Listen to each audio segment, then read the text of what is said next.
Hola, buenos días a todos los que ya me conocen. Yo soy Ali Beck, como ya saben, y bueno, se hizo necesario hablarles desde mi trabajo porque hay muchas cosas que decir, como siempre, y no puedo esperar, tengo que hacer el video igual. Hay un montón de cosas que hablar y el video lamentablemente no va a poder ser muy corto. Vamos a hacer lo posible, pero bueno, vamos al punto. ¿Qué pasa con estas nuevas dietas? Déjenme decir, para la tranquilidad de todos, que si no están entendiendo qué es lo que tienen que comer, están bien.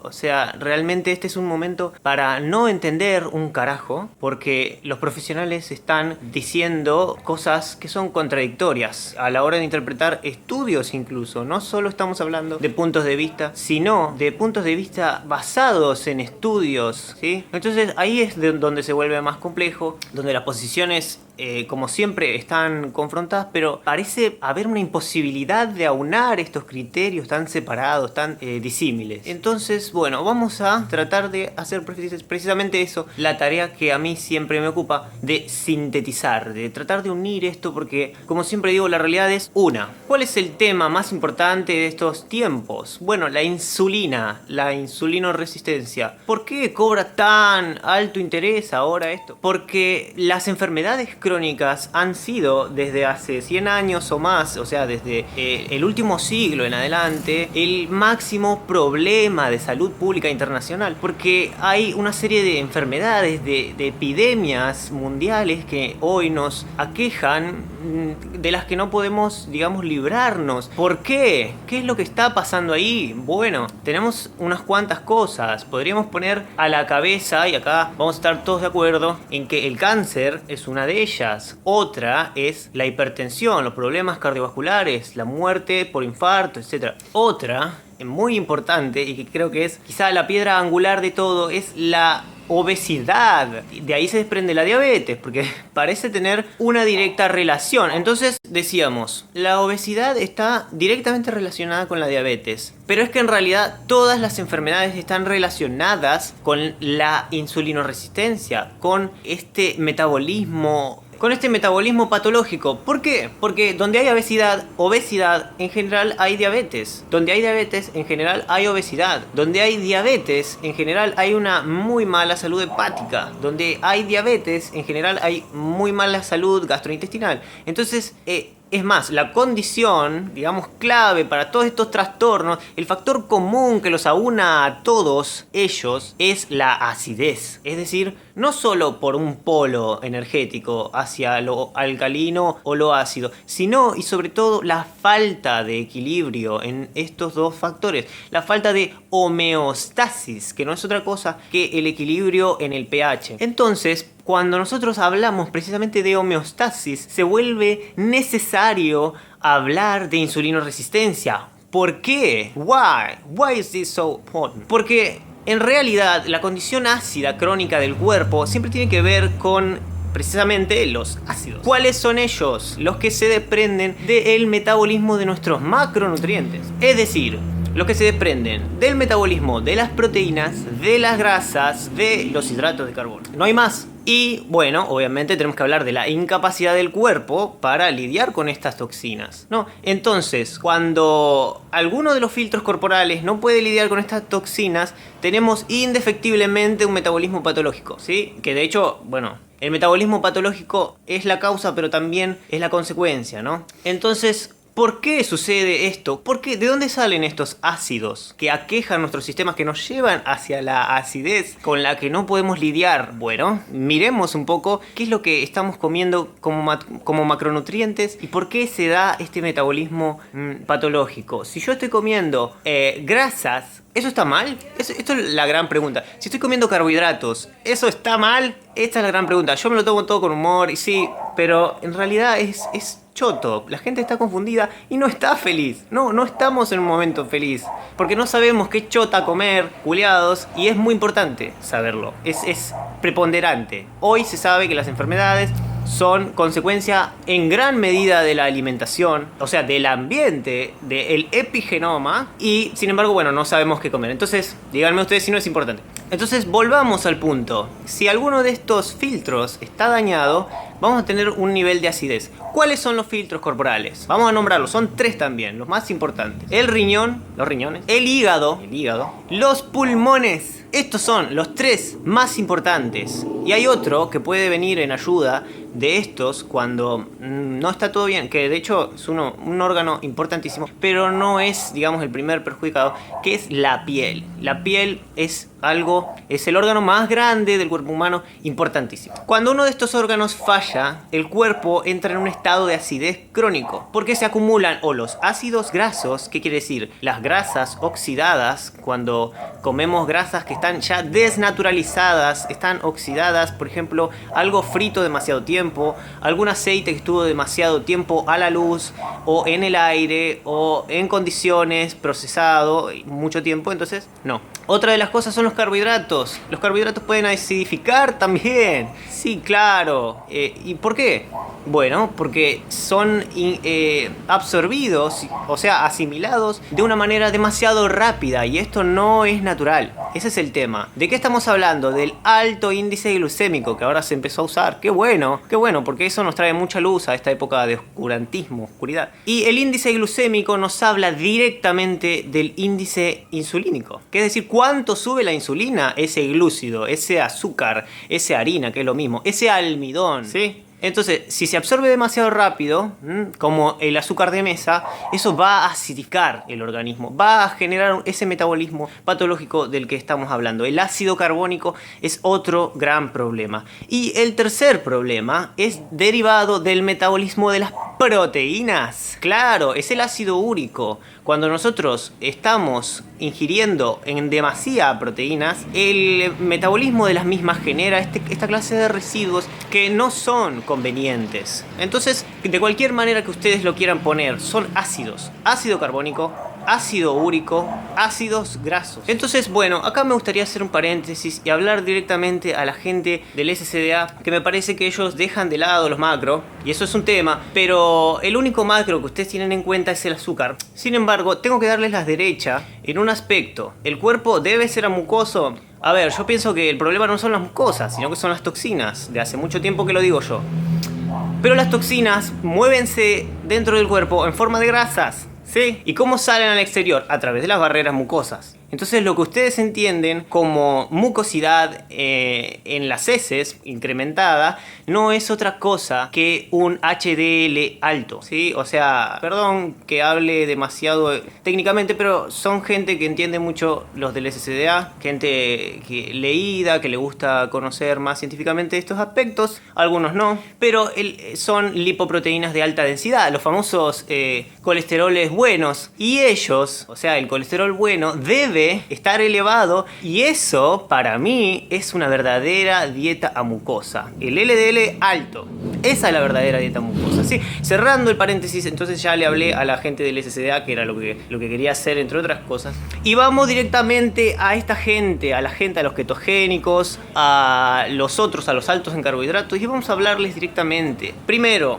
los ex ketogénicos, podríamos llamarle los paleo, han cambiado de dirección, porque han entendido, creo, otras cosas que van un poquito más allá del metabolismo de las proteínas, porque en verdad siquiera es del todo natural y paleolítico comer alto en proteínas. No, ¿por qué? Porque en el paleolítico los que podían cazar y lo podían hacer de una manera eficaz y natural, lo primero que comían eran las grasas. Iban al tejido magro del cuerpo, ¿sí?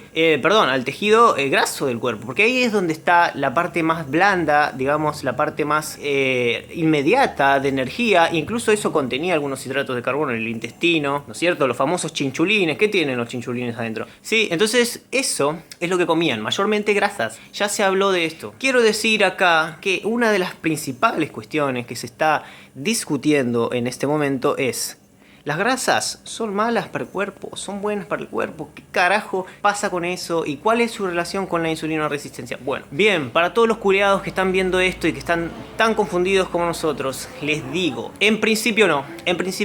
O sea, el problema para una dieta ketogénica es que el pH se elevase y no sucede. No, o sea, no, realmente no es el problema que les sucede a los diabéticos. La acidosis metabólica de los diabéticos no sucede con una dieta ketogénica. Los ketones no son ácidos. Y acá quiero meter algo muy técnico, pero algunos lo van a poder captar. Y me parece que hablar de la cetona, del hidroxibutirato, etc., no es lo mismo que hablar de cetoácidos. No. Porque los cetoácidos son una parte del metabolismo de las proteínas, no de las grasas. Y quiero decirle a los no keto que es cierto que las grasas no pueden convertirse en glucosa, pero deben revisar el concepto glicerol, que está siempre en los triglicéridos. Deben también comprender que esos triglicéridos pueden ser exógenos. Pueden venir de afuera. ¿Qué pasa con el MCT? ¿Qué pasa con los triglicéridos de cadena media que estamos usando? El coco, el aceite de coco. ¿Por qué se alimentaban así los baianos? ¿Por qué ahora engordan y antes no engordaban? Son cosas muy interesantes de pensar. Por eso digo yo que es probable que nuestro metabolismo debiera subsistir a base de frutas grasas. Porque ahí tienen todo. Oh, Ali, no, lo que pasa es que el cuerpo necesita fruta. Sí, fruta grasa. No, Ali, lo que pasa es que el cuerpo necesita fructosa. El coco tiene fructosa, los frutos secos tienen fructosa para despertarte en la mañana. Pero no te jode a la insulina porque está en la medida de absorción correcta. Por debajo de 35 de índice glucémico no hay problema. Eso es lo que quería decir. Para los diabéticos, ¿pueden comer harinas los diabéticos? Sí, pueden comer harina. ¿Qué harinas pueden comer los diabéticos? Harina de quinoa, por ejemplo. ¿Cuáles son los antinutrientes de la harina de quinoa? No sé, culiados. No sé. Pero no pueden decir que ese es el principal problema. No. Es más, culiados. Les digo, tenemos que decir que nosotros estamos más confundidos que ustedes. Yo no soy Dios, no puedo hablar como si supiera todo. Pero tengo que decir que hay cosas que me parecen un poco más obvias. No es el principal problema el antinutriente de un arroz. No, el principal problema son los productos refinados, es el metabolismo sedentario, eso es un montón de cosas hormonales, muchísimo más importante que esta otra. Simplemente son algunos antinutrientes que se pueden saldar con una buena cocción, con una actividad culinaria adecuada, ¿cierto? Bueno, entonces la harina de quinoa, el arroz silvestre, el arroz negro, ¿sí? Ese arroz no genera un pico insulínico, o sea, va desprendiendo la glucosa en el tiempo de una manera que nunca sube la insulina, ¿sí? O sea, va girando en el intestino de manera natural sin incrementar la insulina. Entonces, eso usaban los pueblos originarios.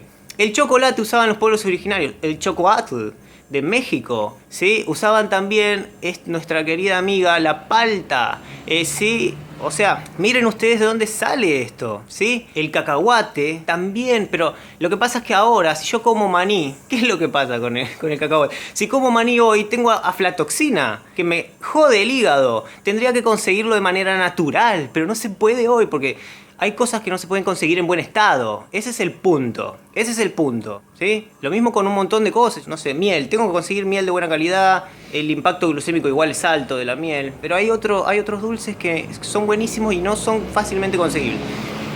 ¿Cuál es el punto? Que no todo es lo que parece, ¿sí? Entonces, ¿se puede consumir harina de quinoa? Sí. ¿Los diabéticos la pueden consumir?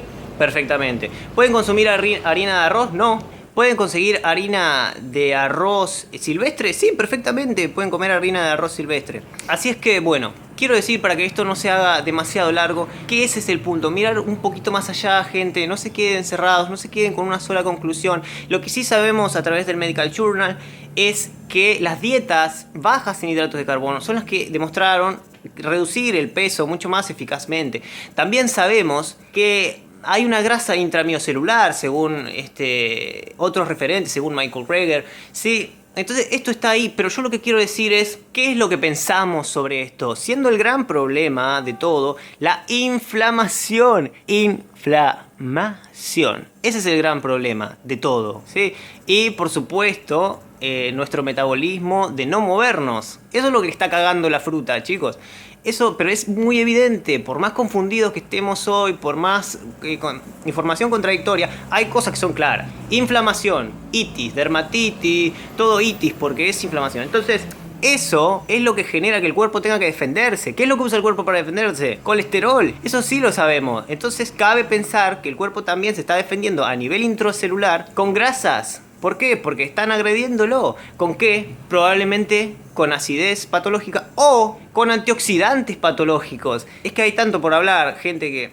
A ver, hay antioxidantes que en demasía agreden a la célula. Yo no sé si van a salir más confundidos con este video. Véanlo las veces que les sea necesario, porque la información es de alta calidad, pero es muy difícil entender todo esto. O sea, si yo me la paso comiendo purgantes, voy a estar agrediendo a mi metabolismo. Si por otro lado no como suficientes calorías, no como suficiente proteína, suficiente grasa, no voy a estar creando los metabolitos para mover el metabolismo interno. ¿Sí? Por eso las dietas crudívoras no funcionan. No funcionan. La gente se caga los dientes, se le empieza a caer el pelo, empieza a tener arrugas, porque se están oxidando demasiado. Eso no funciona de esa manera. Lo siento, Colin Campbell, I love you, but it doesn't work. It is not working. No estaba funcionando eso. Otra cosa que no está funcionando es comer demasiado fruta. Son purgantes, chicos. O sea, entran en el cuerpo a detoxificar. Últimamente yo los veo más como medicamentos que como alimentos. O sea, son medicamentos de los que sirven, de los que ayudan a limpiar. Eso eran los medicamentos antes. Por ejemplo, no existía la hepatalgina. Era realmente comer y comer y comer alcauciles, ¿sí? Pero esos son los verdaderos medicamentos del cuerpo, las plantas. Pero no podemos vivir limpiándonos. Además, si tenés un metabolismo que no te está sirviendo para eliminar, es al pedo que te andes limpiando demasiado. Entonces, esto es lo que quiero decir. ¿Pueden funcionar las dietas altas en grasa? Para mí sí. Yo estoy más de acuerdo con esa. Si no, ¿por qué carajo cuando empezamos a caminar el cuerpo quema más grasas? Cuando hacemos ejercicios funcionales, acá quiero hacer un paréntesis, me parece que debiéramos hacer ejercicios funcionales anabólicos, mucho más que los ejercicios aeróbicos, porque esos nos dejan un metabolismo también patológico, aumenta la lipogénesis porque aumenta el cortisol, el cuerpo se siente agredido y retiene grasas, eso no está bueno. Nosotros necesitamos construir músculo, porque es ahí que decrece la insulinoresistencia, porque si hay más músculo, más azúcar se puede meter ahí y no hay ningún problema. ¿Qué es lo que pasa con el metabolismo de las grasas? Si uno hace ejercicios funcionales, el cuerpo empieza a usar más grasas que carbos. Eso está bien. Y hay grasas que no sabemos si son buenas o malas, como las grasas saturadas, pero hay grasas que decididamente deben estar ahí, las grasas esenciales.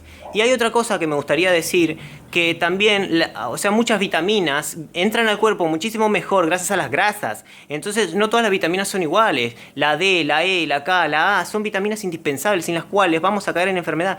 No las otras. Si yo no tengo vitamina, no sé, la vitamina B1, quizá no pasa nada en un día. Sin embargo, si no tengo vitamina D3, se produce un quilombo de la zamputa en todo mi metabolismo. Entonces, por algo el hígado las retiene y se absorben mejor en grasa. Entonces tenemos varios puntos para pensar que un cuerpo más nutrido, un cuerpo que depura mejor, un cuerpo que acumula mejor, digamos, masa, es un metabolismo alto en grasa y no en carbohidratos. Sin embargo, no quiero decir que descarto absolutamente el metabolismo alto en carbohidratos. Simplemente me parece que Colin Campbell comete el error de creer que es lo mismo una dieta vegana, vegetariana, que se llevó toda una vida en una población con afinidad genética, con una que podamos adoptar los occidentales. A largo plazo esa dieta no funciona, se frena el metabolismo y empieza a tener problemas. Si no, los Crudi hubieran tenido éxito, gente, pero no es lo que sucede. Entonces me gustaría decirle al mundo que tengan cuidado, ¿sí? Que se fijen bien un par de cosas. ¿Es el mejor el metabolismo en carbohidratos? Si ustedes están comiendo hidratos que no levantan la insulina y si están comiendo suficientes grasas, proteínas y calorías, me parece bien, pero si no, tengan cuidado. No me queda más tiempo, así que bueno, voy a tener que terminar, pero hay un montón que hablar y piensen y repiensen los conceptos. Chao, la última palabra es la suya y nada, nos vemos en el siguiente video. Denle like si les gusta y suscríbanse.